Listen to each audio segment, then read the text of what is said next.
Buckingham Palace is one of the most famous buildings in the world, and now it has been reimagined by a leading architect as Buckingham WATERWORLD, surrounded by lakes due to risings. The design is one of 6 artistic visions for the Queen's London residence laid out by renowned designers for Country Life magazine to mark the Platinum. Converted by John Nash in the 1820s, the palace, with its Portland stone facade, is considered by some architect. Natasha Brown of Giles Quorum Architects depicted the palace in an atmospheric picture, with water, dotted with rowing and sailing boats, stretching up to the front and partly submerging the historic building, imagining the flooding of the Thames due to climate change. She added a tree-covered roof garden and suggested the Queen's Diamond Jubilee rowing barge Gloriana could be used as a water taxi if sea levels rose by a yard, due to climate change. The Thames flooding of central London would Wellington Arch would form the watergate for the palace, she wrote in this week's Jubilee edition of Country Life. The Queen's rowing barge,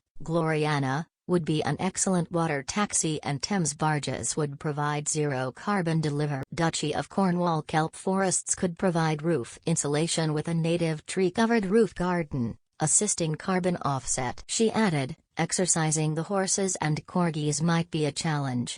One sketch depicted the Queen in a headscarf riding a horse as it waited. Other conceptual transformations included the addition of a quadriga statue of Winged Victory riding a 4-horse chariot on the St. Francis Terry, of Francis Terry and Associates, suggested the change, a mirror of the statue on Wellington Arch, as well as domes at both sides of the bill. I am unusual within my profession because I actually like Buckingham Palace, he wrote, but added, it has a dull silhouette which needs to be in. Mark Hoare, of Horridge and Morris, said the palace needed some well-judged gilding like Chatsworth House, which was revamped with gold leaf around its window. He suggested a new central dome, a moat and orchard instead of a sterile forecourt and railings, and a roof garden with beehives and a sheltered space for COVID-safe outdoor entertaining and concert. Meanwhile, Ptolemy Dean, of Ptolemy Dean Architects, advocated opening up the central section of the facade to create a view behind and below the balcony through to the quadrangle. Ross Sharp,